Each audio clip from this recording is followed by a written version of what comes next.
Hello friends, स्वागत है हमारे यूट्यूब चैनल पर। आज हम इस वीडियो में इंडियन जियोग्राफी की सीरीज के अंतर्गत भारत में कृषि का अध्ययन करेंगे। साथ ही साथ हम इसमें प्रीवियस ईयर में आए हुए क्वेश्चन का भी अध्ययन करेंगे। तो चलो वीडियो स्टार्ट करते हैं। भारत में कृषि। भारत को एक कृषि प्रधान देश के नाम से जाना जाता है। भारत को कृषि प्रधान देश के नाम से जाना क्योंकि यहाँ की लगभग 55% जनसंख्या प्रत्यक्ष रूप से कृषि पर निर्भर है, इसलिए भारत को कृषि प्रधान देश के नाम से जाना जाता है। क्योंकि यहाँ 55% जनसंख्या प्रत्यक्ष रूप से कृषि पर निर्भर है। जो 1951 में कृषि की भागीदारी जीडीपी में इसका 52% था। 1951 में 52% जीडीपी की भागीदारी था। फिर 2019-20 की बात करें तो इसमें कृषि की भागीदारी जीडीपी में 17.8% था, जो घट गया था। फिर 2020-21 में यह जीडीपी 19.9% हो गया। टीआई की गणना के लिए केंद्रीय सांख्यिकी विभाग द्वारा भारतीय अर्थव्यवस्था के 3 क्षेत्रों का आकलन किया जाता है। जो राष्ट्रीय आय गणना में अर्थव्यवस्था के 3 क्षेत्रों का आकलन किया जाता है, जिसमें से पहला है प्राथमिक क्षेत्र, फिर है द्वितीयक क्षेत्र, उसके बाद तृतीयक क्षेत्र। जो प्राथमिक क्षेत्र के अंतर्गत आता है वह कृषि आता है, और द्वितीयक क्षेत्र के अंतर्गत आता है उद्योग, और तृतीयक में यह सेवा आता है। जो भारत की कृषि है उसमें 55% जो कृषि कार्य करते हैं वह पूरा मानसून पर निर्भर है। 55% कृषि मानसून पर निर्भर है भारत की कृषि का, और लगभग 45 है वह सिंचित है। इससे सिंचाई के द्वारा यहाँ कृषि किया जाता है। और जो भारतीय किसान है वह 55 से 65% खाद्य फसल उगाता है, जिसमें गेहूं चावल रहता है, यह खाद्य फसल है। और 35 से 40% वाणिज्य फसल उगाता है। वाणिज्य फसल कपास जूट, इसको बेचने के लिए यह उत्पादन करता है। कौन करता है? भारतीय किसान। यह आपको ध्यान में रखना है क्योंकि यहाँ से प्रश्न बनाए जा सकते हैं। देखिए अगला है, भारत में कुल क्षेत्रफल का 51% भाग पर कृषि किया जाता है, 21% पर वन है, और 24% है, और 4% चारागाह के रूप में है। कुल क्षेत्रफल में यह बात याद रखना है कि 51% भाग पर कृषि किया जाता है, 21% पर वन है, और 24% भूमि है उस पर बंजर, वह बंजर भूमि है। 4% है वह चारागाह के रूप में भूमि है। हर पौधा है वह एक विशिष्ट प्रकार की जलवायु चाहिए उसको विकसित होने के लिए, उसको बढ़ने के लिए, उसको ग्रो होने के लिए। गेहूं एक शीतोष्ण कटिबंधीय पौधा है, अतः इसे सर्दी की ऋतु में भी उगाया जाता है। जो गेहूं है वह शीतोष्ण कटिबंधीय पौधा है, इसको सर्दी की ऋतु में भी उगाया जा सकता है। और धान एक उष्ण कटिबंधीय पौधा है, अतः इसे गर्मी के मानसून के समय उगाया जाता है। किसको? धान को। गर्मी के मानसून के समय धान को उगाया जाता है, यह आपको ध्यान में रखना है। देखिए, जो जलवायु के आधार पर योजना आयोग ने भारत को कुल 15 कृषि जलवायु क्षेत्र में विभाजित किया है। जो योजना आयोग ने भारत की कृषि को 15 कृषि जलवायु क्षेत्र में विभाजित किया है, यह 15 कृषि जलवायु क्षेत्र कौन कौन से हैं उसको देख लेते हैं। तो इसमें पहला है पश्चिमी हिमालयी भाग, फिर है उत्तरी हिमालयी भाग, गंगे मैदान, उसके बाद है मध्य गंगे मैदान, फिर है उच्च गंगे मैदान, फिर है गंगे पार मैदानी क्षेत्र, उसके बाद है पूर्वी पठार तथा पर्वतीय क्षेत्र। कृषि पठार तथा पर्वतीय क्षेत्र, उसके बाद है पश्चिमी पठार तथा पर्वतीय क्षेत्र, दक्षिणी पठार तथा पर्वतीय क्षेत्र, पूर्वी तटीय मैदान क्षेत्र तथा पर्वतीय क्षेत्र, पश्चिमी तटीय मैदान क्षेत्र और पर्वतीय क्षेत्र, गुजरात मैदानी क्षेत्र और पर्वतीय क्षेत्र। पश्चिमी मैदानी क्षेत्र और पर्वतीय क्षेत्र, द्वीप क्षेत्र, यह सभी 15 को कृषि जलवायु क्षेत्र में विभक्त किया है। किसके द्वारा किया है? वह योजना आयोग के द्वारा यह किया गया है। यह सभी 15 पॉइंट को आपको याद में रखना है, क्योंकि यहाँ से कई बार प्रश्न पूछे जा चुके हैं। फिर अगला है, भारतीय कृषि के समक्ष समस्याएं उत्पन्न होती हैं, उस समस्याओं को हम देख लेते हैं। तो यहाँ पर पहला है मानसून पर अत्यधिक निर्भरता। जो भारतीय कृषि है वह मानसून पर अत्यधिक निर्भर रहता है। इस कारण भारतीय कृषि को मानसून का जुआ कहा जाता है। कृषि का अशिक्षित एवं परंपरावादी होना। जो भारत का अधिकतर किसान है वह अशिक्षित हैं और पुरानी तकनीकी से आज भी कृषि करता है। इस कारण कृषि करने में समस्या उत्पन्न होता है। फिर अगला है कृषि जोतों का छोटा आकार होना। जो खेत है उसका आकार छोटा होने के कारण वहाँ पर हार्वेस्टर, ट्रैक्टर जैसे आधुनिक तकनीक का उपयोग करने में परेशानी होता है। भारत में 2/3% किसान के पास से भी कम जमीन है। इस कारण वह कम भूमि पर अधिक उत्पादन नहीं कर पाता, क्योंकि उसको अधिक उत्पादन करने के लिए आधुनिक टेक्नोलॉजी का उपयोग करने में परेशानी होता है। फिर है बीज की निम्न गुणवत्ता। भारत में कृषि पर रिसर्च करने के लिए बहुत ही कम राशि खर्च किया जाता है और यहाँ पर निम्न गुणवत्ता के बीज प्रयोग किए जाते हैं, जिसके कारण पैदावार बहुत कम होता है। जो भारत में कृषि पर रिसर्च करने के लिए जो राशि मिलता है, जो पैसा मिलता है, वह बहुत कम मात्रा में मिलता है। इस कारण रिसर्च अच्छी तरीके से नहीं हो पाता, और जब रिसर्च अच्छी तरीके से नहीं हो पाएगा तो उसका रिजल्ट अच्छे तरीके से नहीं आ पाएगा, जिसके कारण कृषि में अत्यधिक उन्नत करने के लिए उत्तम प्रकार के बीज, उत्तम प्रकार के आधुनिक अभाव ही रहेगा। और आज भी जो किसान जो बीज का प्रयोग करते हैं वह पुरानी तकनीक वाला बीज का प्रयोग करते हैं, जिसकी गुणवत्ता बहुत ही कम रहता है। इस कारण इसका उत्पादन भी कम आता है। फिर अगला है भंडारण की पर्याप्त सुविधा। जो भंडारण की पर्याप्त सुविधा न होने के कारण भारत में बहुत सा अनाज सड़ जाते हैं। अनाज तो उत्पादन होता है पर उसका भंडारण, उसको एकत्रित करने का सही जगह नहीं मिल पाने के कारण वह अनाज है वह सड़ जाता है, उसमें कीड़े लग जाते हैं या बारिश के कारण वह सड़ जाता है। इस कारण यह कृषि का एक बहुत बड़ा समस्या बन गया है। अब आगे हम देखते हैं जो ऋतुओं के आधार पर फसल को विभिन्न भागों में इसका वर्गीकरण किया गया है। तो इसको 3 भागों में वर्गीकरण किया गया है। पहला है रबी फसल, फिर है खरीफ फसल, उसके बाद है जायद फसल। अब हम देखते हैं रबी फसल।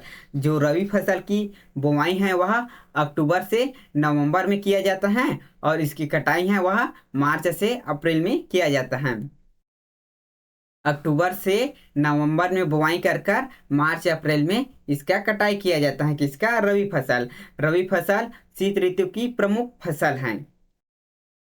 जो रबी फसल है वह शीत ऋतु की प्रमुख फसल है। इसमें मुख्य फसल है गेहूं, जौ, सरसों, मटर और आलू। यह रबी फसल की प्रमुख फसल है। यह आपको ध्यान में रखना है, क्योंकि यहाँ से एग्जाम में प्रश्न पूछे जा चुके हैं। फिर है खरीफ फसल।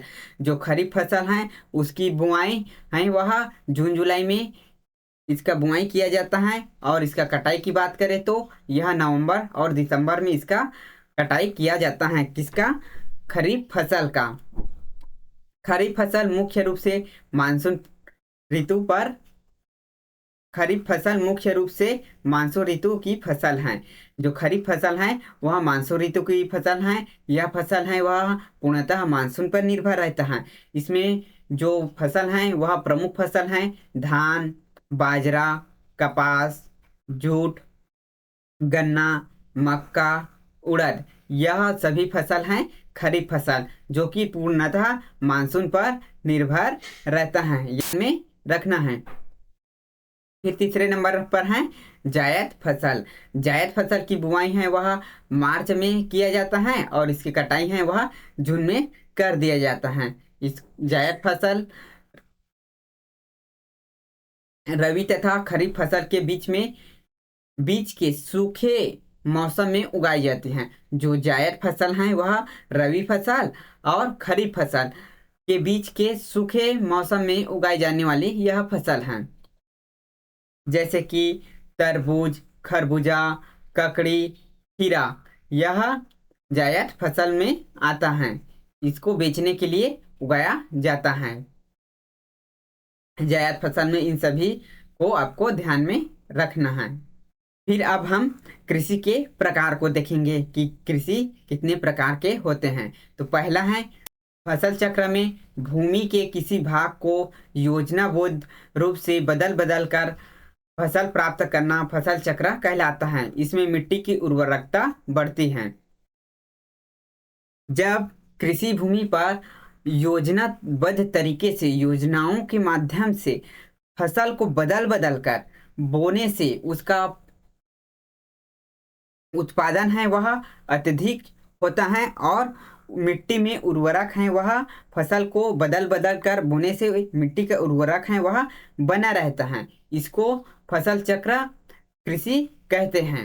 यह आपको ध्यान में रखना है। फिर है अनुबंध कृषि। अनुबंध कृषि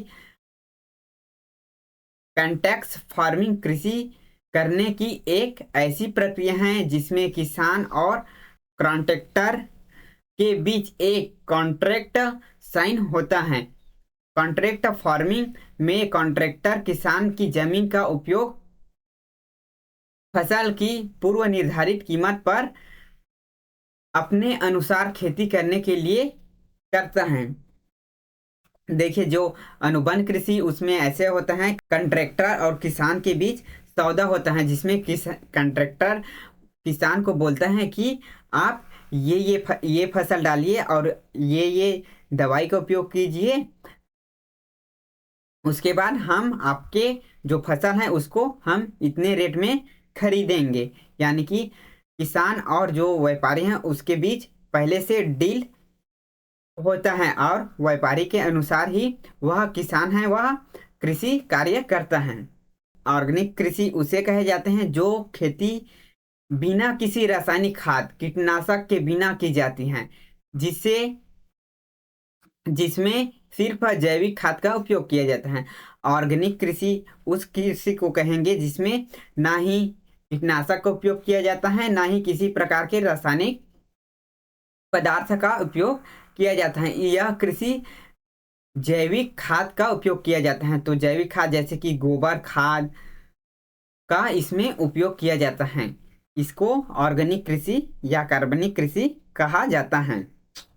झूम कृषि में यह कृषि प्रायः पूर्वोत्तर राज्यों में किया जाता है। जो झूम की कृषि है वह भारत के पूर्वोत्तर राज्यों में किया जाता है जिसमें पहले पेड़ पौधों को काट दिया जाता है और वहां पर कृषि किया जाता है।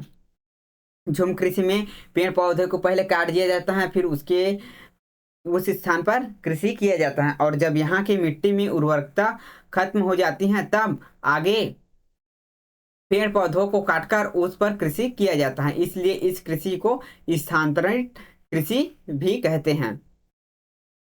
पहले कृषि करने के लिए पेड़ पौधों को काट देते हैं फिर वहां कृषि किया जाता है। जब अधिक समय पर वहां से कृषि करने पर उस मिट्टी की उर्वरक क्षमता कम हो जाती है तो उस क्षेत्र को छोड़कर दूसरे स्थान के वन को काटकर कृषि किया जाता है।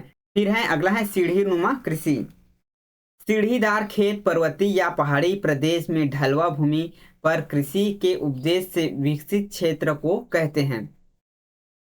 जो पहाड़ी ढाल हैं वहां कृषि सीढ़ी नुमा कृषि करते हैं। उसमें पहाड़ों को काट काट कर सीढ़ी नुमा बनाते हैं फिर वह उस स्थान पर कृषि करते हैं। इन प्रदेश में पहाड़ी ढलान पर सीढ़ियों के आकार के छोटे छोटे खेत विकसित किए जाते हैं जो मृदा अपरदन और बारिश की पानी को बहने से रोकने में सहायता करते हैं। जो खेत हैं वह पहाड़ी ढलानों पर छोटे छोटे ऐसे बनाते हैं जिससे मृदा अपरदन भी नहीं होता और बारिश के पानी भी है वह यहाँ खेतों पर रुक जाता है, जिससे यहाँ आसानी से कृषि किया जा सकता है। इसको सीढ़ीनुमा कृषि कहते हैं। अब भारतीय कृषि में कृषि की जो क्रांतियां हैं उसको हम देख लेते हैं। कृषि की क्रांति है हरित क्रांति और भारतीय हरित क्रांति। हरित क्रांति है वह हरित क्रांति कृषि उत्पादन को बढ़ाने के लिए लागू की गई एक नीति है। जो हरित क्रांति है वह कृषि के उत्पादन को बढ़ाने के लिए किया गया एक नीति है। इसके तहत अनाज उत्पादन के लिए प्रयुक्त पारंपरिक बीजों के स्थान पर उन्नत किस्म के बीजों का प्रयोग को बढ़ावा दिया गया। जो हरित क्रांति है उसमें कृषि के उत्पादन को बढ़ाने के लिए उन्नत बीज का उपयोग किया गया और उन्नत बीज का ही बढ़ावा इसमें दिया गया, जिसे अधिक से अधिक उत्पादन प्राप्त किया जा सके। यह 1965 में यूएसए और मेक्सिको के द्वारा किया गया। हरित क्रांति के जनक नॉर्मन बोरलॉन्ग को हरित क्रांति के जनक कहे जाते हैं। यहाँ से प्रत्येक पॉइंट ही बहुत ही महत्वपूर्ण है, क्योंकि एग्जाम से यहाँ कई बार प्रश्न पूछे जा चुके हैं। शांति के क्षेत्र में नोबेल पुरस्कार भी मिल चुका है। जो नॉर्मन बोरलॉन्ग को शांति के क्षेत्र में नोबेल पुरस्कार भी मिल चुका है, आपको ध्यान में रखना है। भारतीय हरित क्रांति भारतीय हरित क्रांति के जनक हैं वह एस.एन. स्वामीनाथन हैं। वह हरित क्रांति के जनक हैं, भारतीय हरित क्रांति के जनक हैं। भारत में हरित क्रांति की शुरुआत 1966-67 में हुआ था। भारत में हरित क्रांति का शुरुआत 1966 से 67 में हुआ था। हरित क्रांति का सबसे अधिक प्रभाव गेहूं और चावल की कृषि पर पड़ा। जो हरित क्रांति है उसका सर्वाधिक प्रभाव है वह गेहूं और चावल की कृषि पर पड़ा। इसमें गेहूं और चावल का उत्पादन हरित क्रांति के दौरान बहुत अधिक मात्रा में इसका उत्पादन हुआ। हरित क्रांति के बाद भारत में चावल का उत्पादन 3 गुना बढ़ गया और गेहूं का उत्पादन है वह 5 गुना बढ़ गया। इस कारण जो भारतीय हरित क्रांति है वह हमारे लिए बहुत ही महत्वपूर्ण रहा। जो हरित क्रांति के अंतर्गत खाद्यान्न उत्पादन और श्वेत क्रांति किसे कहते हैं? श्वेत क्रांति दूध उत्पादन को कहते हैं। पीली क्रांति तिलहन उत्पादन को कहते हैं। भूरी क्रांति यह उर्वरक उत्पादन किया जाता है। नीली क्रांति यह मत्स्य उत्पादन नीली क्रांति में किया गया है। लाल क्रांति यह टमाटर व मांस उत्पादन किया जाता है। गुलाबी क्रांति यह झींगा मछली उत्पादन में किया जाता है। बादाम क्रांति यह मसाला उत्पादन इसमें किया जाता है। बादामी क्रांति मसाला का उत्पादन इसमें किया जाता है। फिर है सुनहरी क्रांति यह फल उत्पादन किया जाता है। रजत क्रांति में अंडा उत्पादन किया जाता है। काली क्रांति पेट्रोलियम उत्पादन और गोल्ड क्रांति है वह आलू उत्पादन किया जाता है। यह कौन कौन से क्रांति में किस प्रकार से फसल का उत्पादन या किस चीज का उत्पादन किया जाता है वह है। यहाँ से प्रत्येक एग्जाम में 1-2 प्रश्न आते ही हैं। आप इसको सभी क्रांतियों को याद रख लेना है आपको। देखिए जो इंद्रधनुषी क्रांति है उसमें इसको हरित पीली नीली लाल गुलाबी भूरी धूसर और अन्य सभी क्रांतियों के साथ लेकर चलने का लक्ष्य है। जो इंद्रधनुष क्रांति है इसमें इसके जो इंद्रधनुषी क्रांति है उसमें हरित क्रांति पीली नीली लाल गुलाबी भूरी धूसर और अन्य सभी क्रांतियों को साथ में लेकर चलने का लक्ष्य रखा गया है यह इंद्रधनुषी क्रांति में। अब देखेंगे भारत की प्रमुख फसल। जो भारत की प्रमुख फसल है वह है चावल भारत का मुख्य फसल है। भारत विश्व का 21% चावल उत्पादन करता है। जो भारत है वह विश्व का 21% चावल उत्पादन भारत में होता है। भारत में पश्चिम बंगाल और विश्व में चीन। भारत में पश्चिम बंगाल में सबसे अधिक उत्पादन चावल होता है और विश्व में चीन में सबसे अधिक उत्पादन चावल होता है। फिर केंद्रीय चावल अनुसंधान केंद्र है वह कटक में है। केंद्रीय चावल अनुसंधान केंद्र वह है कटक में है। फिर अगला है फसल है वह गेहूं। गेहूं विश्व में गेहूं उत्पादन चीन के बाद भारत का है दूसरा स्थान है। जो चीन के बाद भारत का दूसरा स्थान है वह गेहूं उत्पादन में है। भारत विश्व के लगभग 12% गेहूं का उत्पादन करता है। विश्व का 12% उत्पादन भारत गेहूं का करता है। भारत में यह उत्तर प्रदेश में गेहूं उत्पादन होता है। उसके बाद है चीन में अधिक उत्पादन होता है।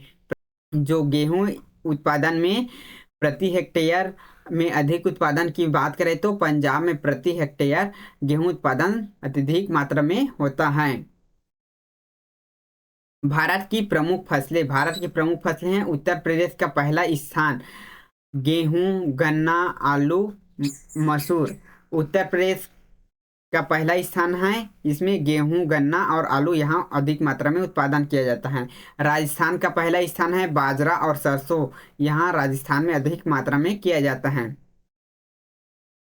रबड़ है वह थाईलैंड और केरल में रबड़ का उत्पादन किया जाता है। गन्ना का उत्पादन ब्राजील और उत्तर प्रदेश में किया जाता है। वही चाय की बात करें तो चाय चीन इसका उत्पादन किया जाता है। सोयाबीन की बात करते हो सोयाबीन अमेरिका और मध्य प्रदेश में सोयाबीन का उत्पादन किया जाता है। काफ़ी है वह ब्राज़ील और कर्नाटक में इसका उत्पादन किया जाता है। दाल की बात करें तो यह भारत और मध्य प्रदेश में दाल का उत्पादन किया जाता है। अब हम प्रीवियस ईयर का क्वेश्चन का अध्ययन करेंगे। भारत का सबसे बड़ा चावल उत्पादन राज्य है तो भारत का सबसे बड़ा चावल उत्पादन राज्य है वह पश्चिम बंगाल है। भारत की प्रमुख खाद्यान्न फसल है तो वह है चावल। भारत की प्रमुख खाद्यान्न फसल है। भारत में हरित क्रांति किस मामले में सर्वाधिक सफल रही तो गेहूं और चावल में हरित क्रांति वह अधिक सफल रही। गेहूं और चावल के उत्पादन अधिक मात्रा में यहाँ बढ़ा। भारत में हरित क्रांति के जनक किसे कहा जाता है? भारत में हरित क्रांति का जनक वह है डॉक्टर एम.एस. स्वामीनाथन को कहा जाता है। भारत में श्वेत क्रांति का जनक किसे कहा जाता है तो श्वेत क्रांति का जनक है डॉक्टर वी कुरियन को कहा जाता है। झूम है एक तो झूम कृषि करने का तरीका है। झूम एक कृषि करने का तरीका है। गोल क्रांति से संबंध है तो गोल क्रांति आलू से संबंध है। निम्नलिखित में से खरीफ फसल नहीं है तो गेहूं है वह खरीफ फसल नहीं है। भारत में प्राकृतिक रबड़ का सबसे अधिक उत्पादन किस राज्य में होता है तो भारत में प्राकृतिक रबड़ का उत्पादन अधिक मात्रा में वह केरल राज्य में होता है। अगला है श्वेत क्रांति से किससे है? श्वेत क्रांति यानी दूध उत्पादन से संबंध है। भारत में किस खाद्य फसल का उत्पादन सबसे अधिक होता है तो चावल का उत्पादन है वह भारत में सबसे अधिक मात्रा में होता है चावल का उत्पादन। भारत के किस राज्य में गन्ने की खेती के अंतर्गत सबसे अधिक भूमि है तो उत्तर प्रदेश में गन्ने की सबसे अधिक भूमि है। यहाँ सर्वाधिक मात्रा में गन्ने का उत्पादन किया जाता है।